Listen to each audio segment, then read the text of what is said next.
I always enjoy chatting with Mike Morreale, the commissioner of the Canadian Elite Basketball League and the CFL Grey Cup champion, as we bring him in from his Southern Ontario home. There he is. What's he got on today? How you doing, Mike?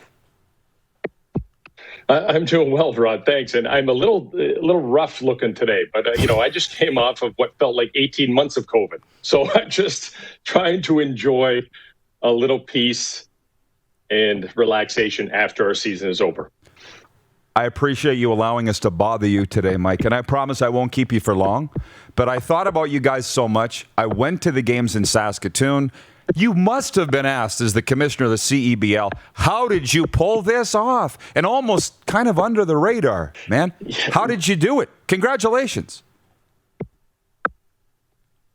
It has been a struggle. There's no doubt about it. It was a lot of hard work by a lot of people, and we just had the desire from day one to get this done and to work tirelessly to get it done. And sometimes when people ask me how, I didn't know. We dove right in.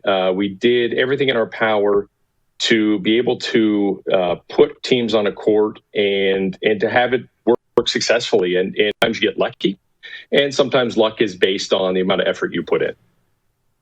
Yeah, well, the thing is, it's more than just outbreaks and stuff. Like you and I have talked about your owner, Richard Petco. Resources don't seem to be an issue there, but I'm looking at your guys' travel across the country. I know the teams are smaller. What is there, 12 to 15 guys on a team? Yeah, we travel with 14, so a little bit more manageable than a football team, that's for sure. Yeah. Right. So the cost is whatever. Richard's got that covered. But the testing, when I was at SaskTel Center in Saskatoon, everybody was getting swabbed. If you're going on the court, you're getting swabbed just before the game. Like, Mike, you're making it sound very easy. I know it wasn't. What a relief it must have been to hand out that championship trophy to the Stingers last week and just go, whew. Yeah, there was a few moments, and more than a few moments, where you're flying by the seat of your pants. And the pandemic has no rules; it can do whatever and whenever it wants. We're seeing it roll out in other sports and leagues right now. But yeah, when the confetti fell, that was my moment to exhale and to at least know, okay, we made it past that. And first thing I thought was, oh man, I hope we don't have to do that again next year. And who knows? Like, we're still in the middle of this. This has not gone away. And I'm just fortunate that we were able to be successful in our season to get it in. And now we have some time to, I would say relax, although we don't have a lot of time to relax. We're right back into operation mode for 2022. But to get our players in and out and get them in and out safely was a big thrill. Well, I will say congratulations again. And I've said that to all my friends in the league. Now for some questions that aren't so tough. Xavier Moon of the Edmonton Stingers wins Player of the Year for a third consecutive year. It's mind-boggling. Talk about this player if you don't mind. And with the NBA being his future, Mike, what are we talking here for Xavier Moon? What does this mean for him? Well, with Xavier, I think he's just a special athlete. He is a guy that won the award in year one, and got better in year two, and got better in year three. And it's kind of hard to imagine because of how good of a player he is. And, what's really interesting is to compare him to the quality of player that keeps entering the league. And he still is I'm not going to say head and shoulders above, but anytime you win 3 back-to-back MVPs, you got to be something special. And, he's going against some amazing talent across the league. And he still is identifiable as the best player on the court. So, you look at, award winners in years past. I played with Doug Flutie. Doug Flutie was somebody that I couldn't put my finger on why he was better than everyone. He was just better. I mean, he was certainly one of the best prepared people, but just saw the game in a different way. And Xavier has that. And his teams rally around him. His teammates rally around him. And whenever he wants to flip that switch, he can make things happen. I'm looking up your Wikipedia.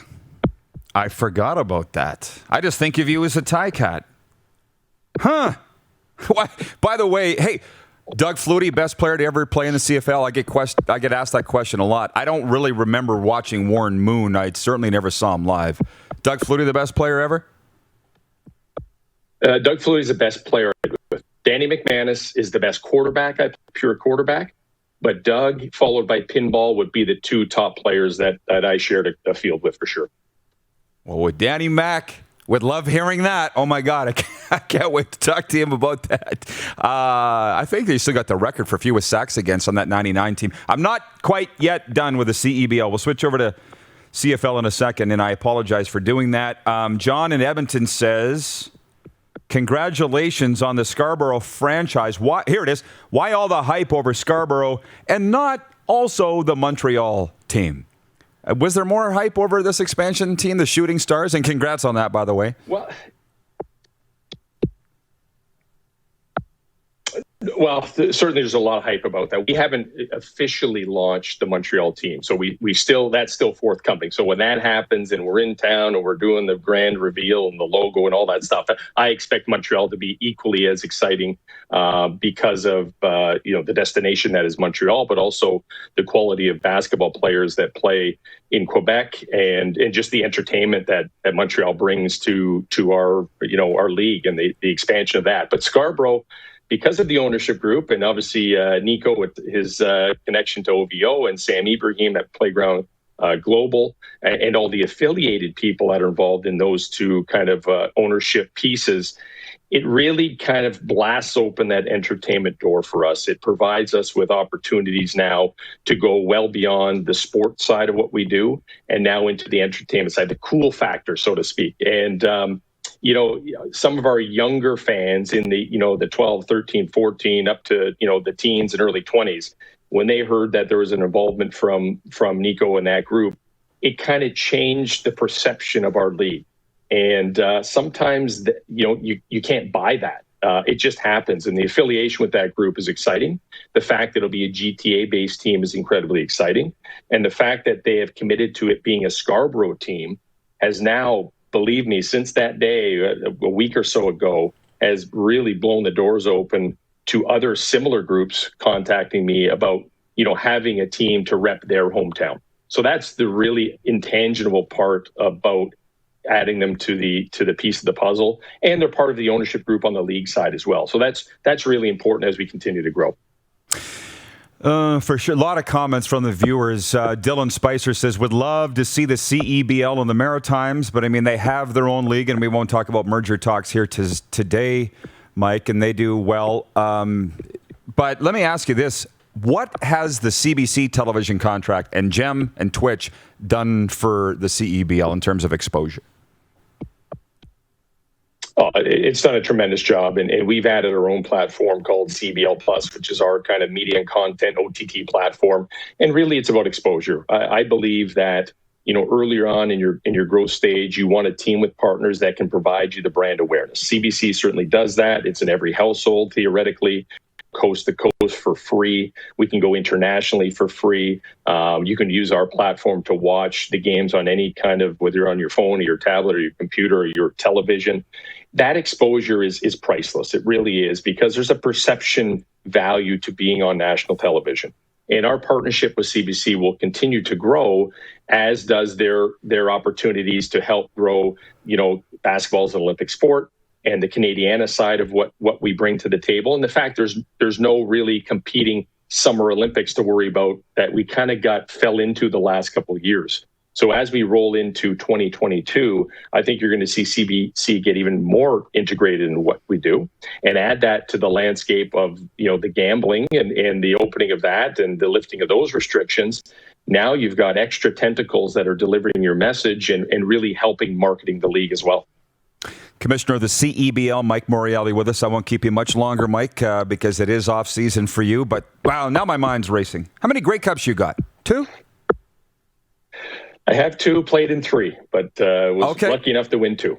Are you 99 Ticats like the 72 Dolphins? I know you weren't undefeated, but do you guys get together and say we're the greatest Hamilton team ever? A, and B, how do you feel about the 0-2 Ticats this year?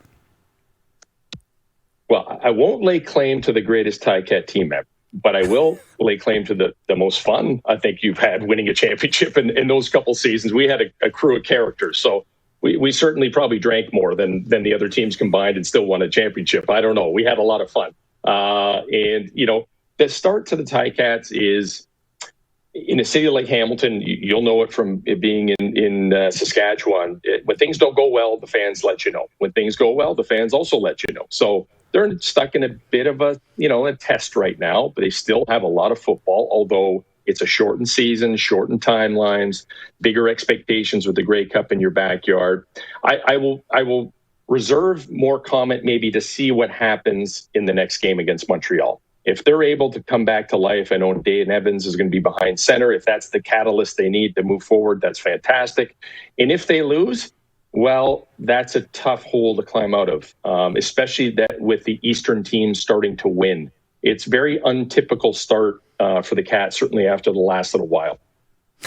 Hey, as they say, teams that party together win together. I don't think that's changed, Mike, or maybe you and I are just a little too old school on that. I'm not sure, but yeah, it certainly has been a lot of fun to watch.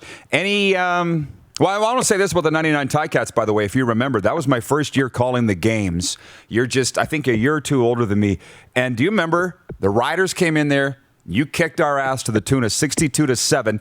Reggie Slack missed the team flight there, and Steve Sarkisian was the quarterback for the Saskatchewan Roughriders. Do you remember that game? I do remember that game. I do. I didn't remember. And now that you bring it up, I do remember the Reggie Slack situation as well. At some point, Reggie came to Hamilton. And I don't remember if it was tied into that whole year or not. But yeah, again, you play in the CFL long enough, Rod, or you cover the CFL long enough, you see it all. Is that ever truer words never spoken? But just with Sark running the Texas Longhorns now, we did spend a year or two together there in Saskatchewan. It was awesome, and he's a great guy. As are you, Mike. Appreciate the time. Enjoy the rest of summer, and thanks for this today. Oh, my pleasure. Hey, you can bother me anytime. Not a problem. Okay. Have a great day, guys. Thanks, Commish. Mike Morreale, the commissioner. I just did a hook 'em horns for Steve Sarkisian, now that I think about it. What a fun chat with Mike Morreale. Hey, everybody. Thanks for watching the RP Show on YouTube. And don't forget, we're live daily on YouTube from noon to 2 Eastern. If you like what you see, hit subscribe. And if you like the program, check around for other segments of The Rod Pedersen Show here on YouTube.